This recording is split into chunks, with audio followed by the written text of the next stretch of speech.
Olá a todos e a todas, sejam bem-vindos. O meu nome é Pedro Rodrigues Ribeiro, eu sou psicólogo e hoje eu vou deixar aqui este vídeo curtinho, pois tenho aqui algo especial e único, já que eu nunca lancei um vídeo desta forma. No passado dia 23 de novembro, portanto, uma quinta-feira, eu tive o gosto e o prazer de falar na Universidade Autónoma de Lisboa perante um conjunto de alunos de psicologia sobre hipnose e especificamente nas aplicações de hipnose na depressão e na ansiedade, onde eu apresentei alguns modelos baseados na evidência sobre a utilização de hipnose. E depois no final ainda tive a oportunidade para responder a algumas questões que me foram colocadas, algumas ligadas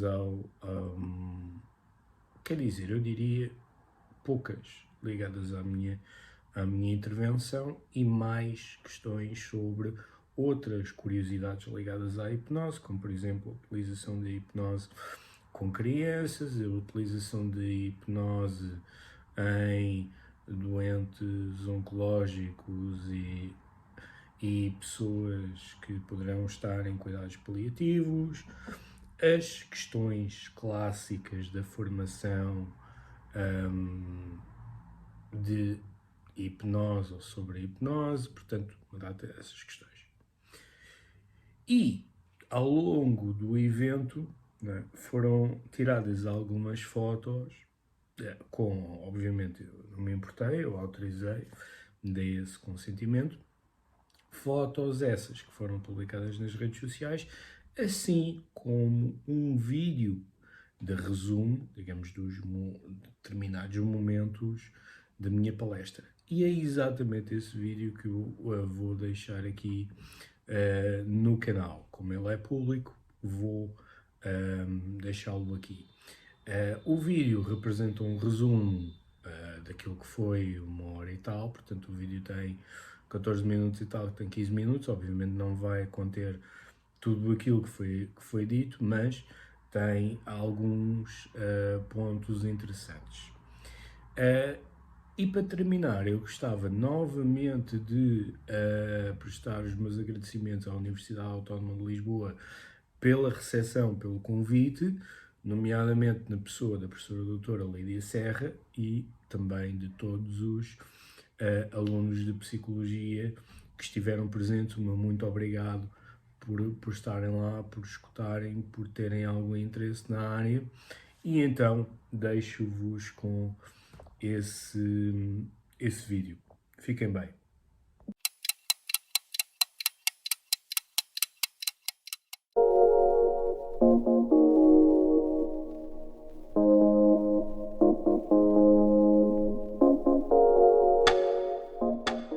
Silvia, então qual é a tua expectativa de hoje para a conferência da hipnose?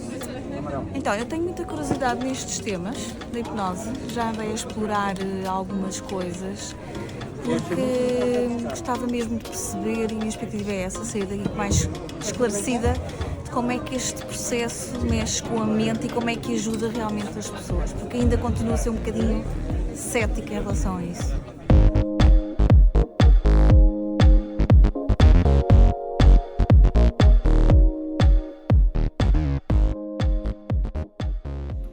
Então, boa tarde e bem-vindos a mais uma conferência Às quintas. Perfeito, muito bem, uma conferência às quintas. Hoje vamos falar de hipnose, vamos conhecer o que é isto da hipnose na depressão e ansiedade, e para conhecermos um pouco melhor o nosso convidado, o Dr. Pedro, temos aqui a Liliana como porta-voz. Bem-vindos aí em casa. Então, o Dr. Pedro Ribeiro é psicólogo, especialista em Psicologia Clínica e da Saúde, com especialidade avançada em Psicoterapia. É membro associado da Associação Portuguesa de Terapias Comportamentais, Cognitivas e Integrativas. É membro associado da Sociedade Portuguesa de Terapia Focada em Emoções.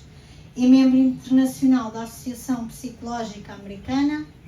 Membro associado da Society of Psychological Hypnosis e membro da direção da Associação para o Avanço da Hipnose Aplicada e Experimental, doutorando em Psicologia Clínica no ISPA, Instituto Universitário, e colaborador na Applied Psychology Research Center Capabilities Inclusion. É aquilo que está escrito. Muito obrigada e até já. Então, uma boa tarde a todos e a todas. Antes de mais, eu gostaria de agradecer o convite que me foi endereçado pela Universidade Autónoma de Lisboa, nomeadamente na figura da professora doutora Lídia Serra, e é com muito gosto que estou aqui a falar sobre este tema e também tentar ir um bocado ao encontro daquilo que seja mais importante para vós em termos daquilo que é a hipnose, daquilo que podem ser as aplicações clínicas. Já alguém aqui nesta sala é psicólogo. Fazer esta distinção é extremamente importante. E ao longo destes minutos eu vou tentar explicar porquê e depois também ir de encontro com perguntas e dúvidas que vocês possam ter. Mas então, como qualquer... Isto é espetacular. Como qualquer conceito, se calhar é importante definir. Se calhar começarmos por pensar o que é a hipnose. Antes de mais, quantos de vós aqui nesta sala, porque online é mais difícil perceber, já ouviram falar, de uma forma ou de outra, sobre hipnose? Levantem o braço. É espetáculo. Ok, e quantos de vós já tiveram alguma experiência relacionada com a hipnose? É lá, 2 pessoas. Isso é porreiro para depois discutirmos. Então, muitos de vocês já ouviram falar de hipnose e provavelmente pelos canais habituais, como por exemplo, filmes em que hipnose é utilizada como uma medida de controle mental, como um dos exemplos mais clássicos é o Candidato Manchuriano, ou mesmo um filme de 2021, acho que era de 2021, 2022, que era o Hypnotic, acho que é da Netflix ou da HBO, uma dessas plataformas, em que o hipnotizador tem todo o controle sobre o sujeito e perante a hipnose e as sugestões, o sujeito não é capaz de fazer algo contra a vontade do hipnotista. Depois, também provavelmente já viram em séries, já viram também, se calhar, em outros programas de televisão, e geralmente essas definições costumam estar associadas a teorias clássicas que visam explicar o que é a hipnose e como é que ela funciona, ou seja, os seus mecanismos. E cada teoria diferente vai colocar hipnose de uma forma diferente. E geralmente esses modelos de hipnose classicamente são agrupados em 2 grandes grupos, que são as teorias do Estado e as teorias do não Estado. Sociocognitivas dizem, não senhor, o transe não existe, ou, por outro lado, ainda não tivemos nenhuma medida objetiva para comprovar a sua existência, e então a hipnose é um conjunto, ou resulta de um conjunto de variáveis sociais e cognitivas que, através de uma interação entre terapeuta e cliente, acontecem uma série de fenómenos que também eles podem ser explicados de outras formas, ou até mesmo por outras modalidades da psicologia, outras formas de meditação, EMDR, ou quiçá algumas estratégias mais comportamentais ou cognitivo-comportamentais, como o relaxamento muscular progressivo, algumas técnicas de respiração ou até alguns mecanismos de treino autogénico. Verdade, todos estes estados envolvem de alguma forma um foco de atenção, no entanto aquilo que vai diferir é como é que esta atenção vai ser utilizada por parte do terapeuta e em conjugação com o processo terapêutico. E, portanto, aqui há uma redução da percepção periférica. Portanto, nós temos dois géneros de atenção, que é a atenção periférica e, obviamente, uma atenção mais focada. E aqui o objetivo de hipnose é tentar eliminar, ou melhor, a pessoa sugere-se a si mesma para tentar suprimir esta visão periférica, de modo a que esteja focada única e exclusivamente num determinado estímulo, e que este foco de atenção vai ser obtido por um aumento e por um incremento de uma resposta dada a uma sugestão. Sugestão essa que é tendencialmente hipnótica, ou seja, utiliza uma linguagem adequada para sugerir mudanças a nível cognitivo, a nível emocional, a nível comportamental. A hipnose não é uma abordagem psicoterapêutica.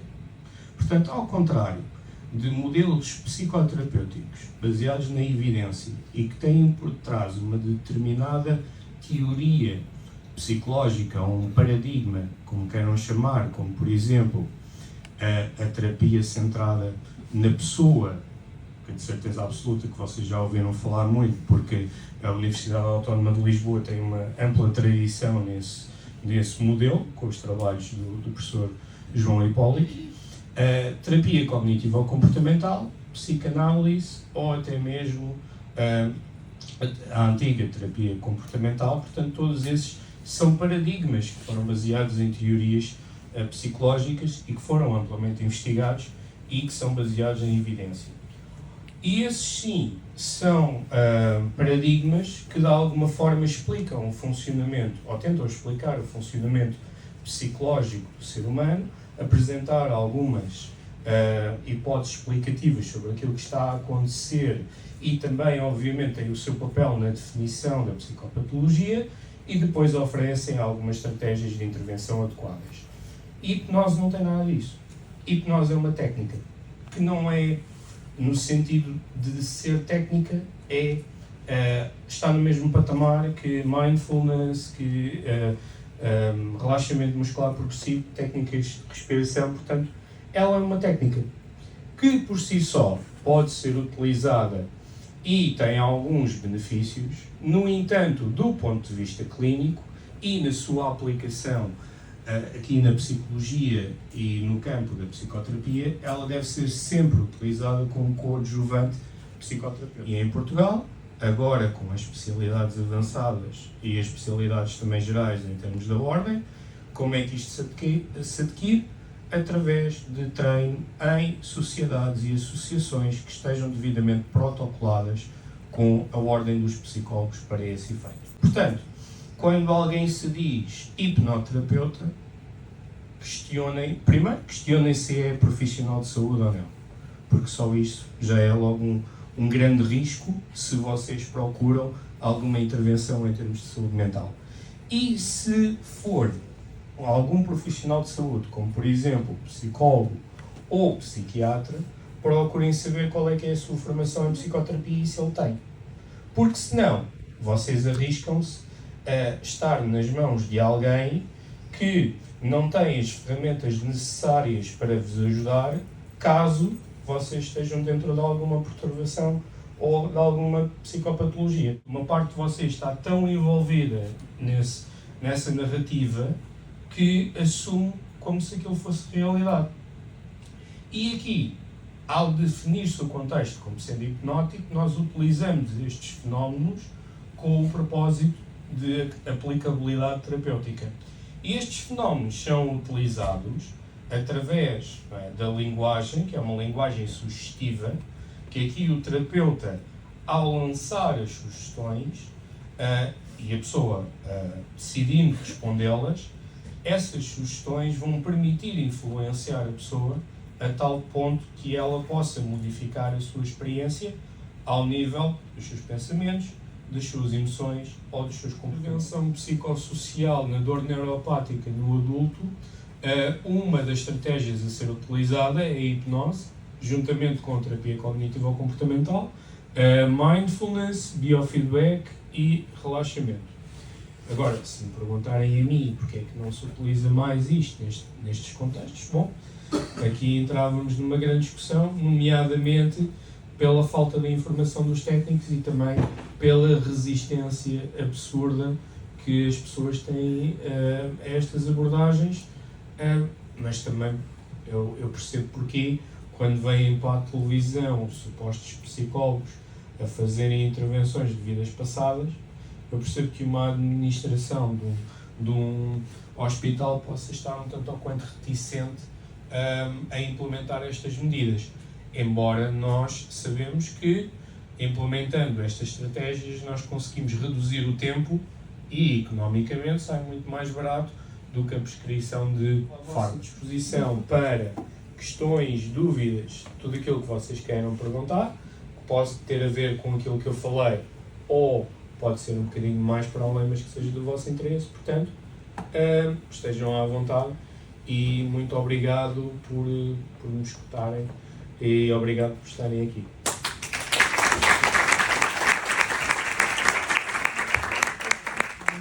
Eu gostava de saber se os protocolos hipnóticos que estão a utilizar nessa abordagem que nos esteve a descrever agora são baseados em hipnose conversacional desenvolvida pelo Dr. Milton Erickson, maioritariamente, que é o que prevalece na... Certo.